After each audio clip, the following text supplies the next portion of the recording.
Welcome to Module 2 in the Healthy Minds for Life Mental Health Education Series. Before we begin, we would like to thank Windsor-Essex Community Foundation, 646 Program, and Green Shield Canada for their generous funding for this program. This section is entitled Positive You and will focus on building resilience. We all have mental health. Mental health relates to how we think, feel, behave, and interact with others. Mental health is far more than the absence of mental illness. It is a state of emotional and psychological well-being that affects our ability to meet the demands of life. It is capacity, meaning our strength, ability, capability, potential, and aptitude. It is resilience. Do we see changes as threats or opportunities? It is sense of control, which is a key component in stress management and necessary to maintaining mental wellness. Mental health is also multifaceted. It takes into account your emotional, spiritual, and physical well-being. Achieving and maintaining this balance is a learning process. Your personal balance will be unique to you, and your challenge will be to stay mentally healthy by keeping that balance. Mental health means striking a balance between all of the various aspects of your life. At times, you may tip that balance too much in one direction and have to find your footing again. We should be mindful of not just our physical needs, but emotional ones as well. Understanding the characteristics that make up good mental health will help you determine how mentally fit you are. Here are some real-life examples. Ability to enjoy life. You've just become engaged. You join your friends and family in celebrating the future you are planning with your partner. You begin to realize that life after your marriage will bring challenges, but you don't allow your worries about these potential problems to dim the joy you feel. Resilience. Due to changes in the marketplace, you are suddenly laid off from a job you love. You are shocked and angry, but those emotions fade quickly as you put the event in perspective. You gather solid references, revamp your resume, and begin your job search. Balance.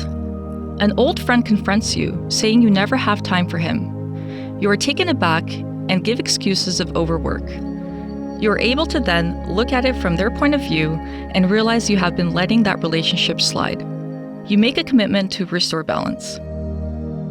Self-actualization. While working full-time at an undemanding job, you take a night course in a field that has always intrigued you. You realize your talents and interests lie in this other area. You consult your teacher for advice and begin pursuing a new career path. Flexibility. The love of your life has walked out on you. You are devastated and feel like all of your plans for the future have been ruined. After grieving for a time, you begin to see that you had unrealistic expectations of the relationship. Gradually, you begin to reconsider what you want and expect from a partner. How would you define well-being? This diagram showcases some common ideas that typically come to mind when defining well-being. It can be helpful to understand well-being as being made up of two key elements. Feeling good, meaning experiencing positive emotions like happiness, contentment, and enjoyment. It also includes feelings like curiosity, engagement, and safety. The second element is functioning well, which focuses one's ability to function in the world. This includes having positive social connections, feeling in control of one's life, and having sense of purpose. Think about the activities you may participate in, the people you see, and the things you think about that help you feel good and function well. What about your life circumstances, like housing, finances, age, or having a family? Do these contribute positively or negatively to your well-being? Resilience is also a key component to well-being. It's the ability to cope with life's challenges and to recover from or adapt to adversity. Your levels of resilience can change over the course of your life. Resilience can also be broken down into various subcategories. Emotional resilience has been described as the general capacity for flexible and resourceful adaptation to external and internal stressors. It has also been referred to as effective coping and adaptation when faced with hardship and adversity, and characterized as an ability to bounce back. There's also mental resilience. The American Psychological Association defines this as the process of adapting well in the face of adversity, trauma, tragedy, threats, or significant sources of stress. The APA also suggests additional factors associated with resilience, including the capacity to make realistic plans and actionable steps to carry them out, a positive self-view, communication, and the ability to manage and regulate strong feelings and impulses. The ability to cope with life challenges and to recover from or adapt to adversity is key. When it comes to mental resilience, there are a few other pointed notes to mention. Your levels of resilience can change over the course of your life. Resilience can be both learned and improved. There are factors that can improve our resilience, like coping skills, doing things that promote our well-being, and building social connections. So why are well-being and resilience so important? The short answer, because it can help us to protect against the development of mental health problems. It could also assist us in maintaining our well-being in difficult circumstances. People who are more resilient tend to be better able to cope with difficult experiences while also maintaining high levels of well-being. It can also be said that people with elevated resilience tend to recover at a more rapid pace should they experience mental health challenges. It is beneficial to ask yourself what makes you feel more or less resilient. A key to helping one achieve balance is self-care. Self-care refers to practices that we engage in on a regular basis to reduce stress and enhance our health and well-being. Practicing self-care regularly will help you identify and manage challenges, be aware of your own personal vulnerabilities, achieve better balance in your life. This can be accomplished by maintaining and enhancing the attention you pay to life's various domains in a way that makes sense to you. Remember, self-care isn't just about limiting stress, it's about enhancing overall well-being. In order to better achieve self-care, one also must be self-aware. This means being mindful of personal triggers and stressors, knowing our personal signs and symptoms of stress, being aware of behaviors and thoughts, and knowing your own coping strategies. There are common aims to almost all self-care efforts: taking care of our physical and psychological health, managing and reducing stress, honoring emotional and spiritual needs, fostering and sustaining relationships, achieving a balance across one's personal, school, and work lives. This graphic represents core phrases that are typically associated with self-care. Another crucial element to self-care is managing stress. A helpful tip for this is something we like to refer to as the AAAABCs of stress management. Acknowledge the stressor, because we can't change what we don't acknowledge. Avoid the stressor, meaning saying no, delegating, and knowing our limits. Alter the stressor by being assertive, asking for help, getting organized, and managing our time. Accept the stressor by realizing that change is a fact of life.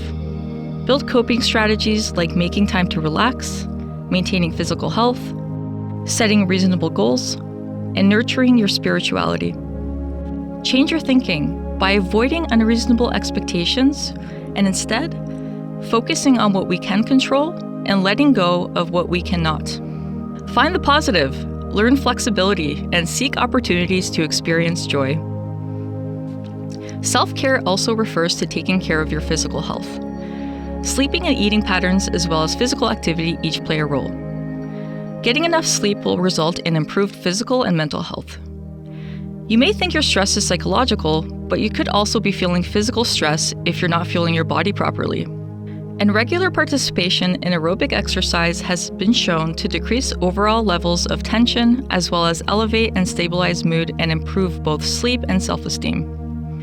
Other ways to maintain mental health are ensuring you take time to unplug. This can be done by spending time in nature, making a connection with the community, reading something inspirational, contributing to social causes of personal importance, cultivating meaningful relationships, ensuring you have some alone time, and addressing stress.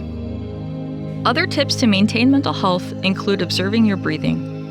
You can do this by inhaling while counting to 5 slowly, exhaling while counting to 5 slowly, and then repeating. Taking a deep breath while taking a long stride, letting out a deep breath while taking a long stride, and then repeating.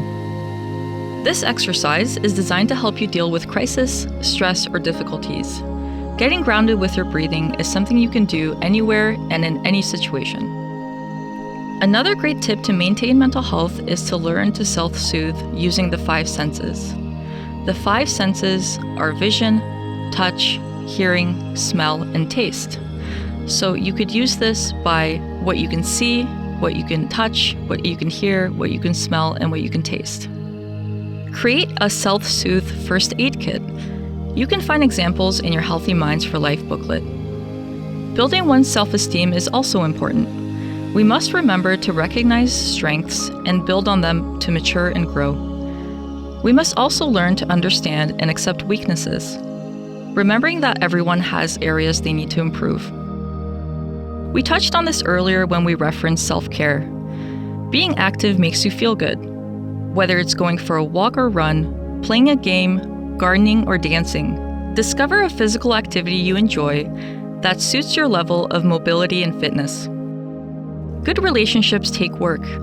Learn to value others' skills and abilities, give and accept support, and schedule time to work and play. Take the time to connect with the people around you. Family, friends, colleagues, and neighbors. Think of these as cornerstones of your life and invest time in developing them. Building these connections will support and enrich you every day.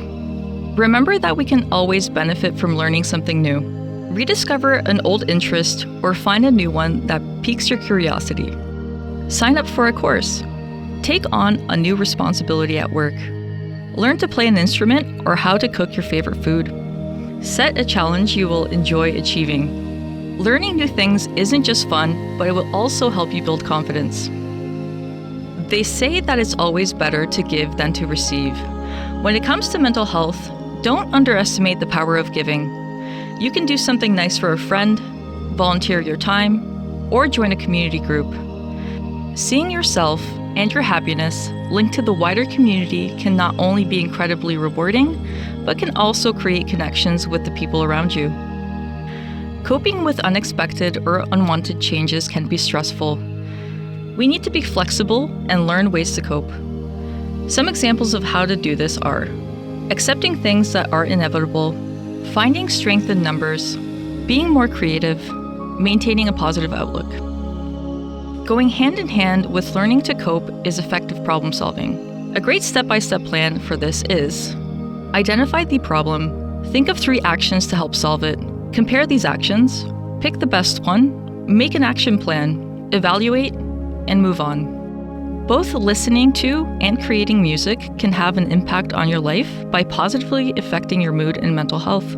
It can help you focus, it fosters creativity, and can relax or motivate you.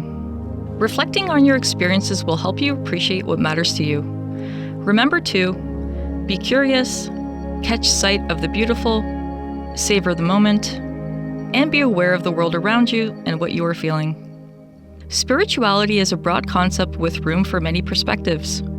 It's important to find one to call your own. Helpful ways to do this are getting to know yourself, accepting yourself despite flaws and challenges, trusting your inner self, and being at peace with yourself.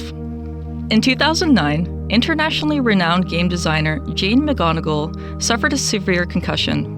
Unable to think clearly or work or even get out of bed, she became anxious and depressed, even suicidal. But rather than let herself sink further, she decided to get better by doing what she does best.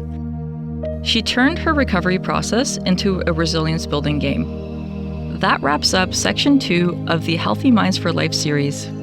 Thank you for watching, and thank you to our community partners. Be sure to tune into Section 3, where we focus on strategies for families and caregivers.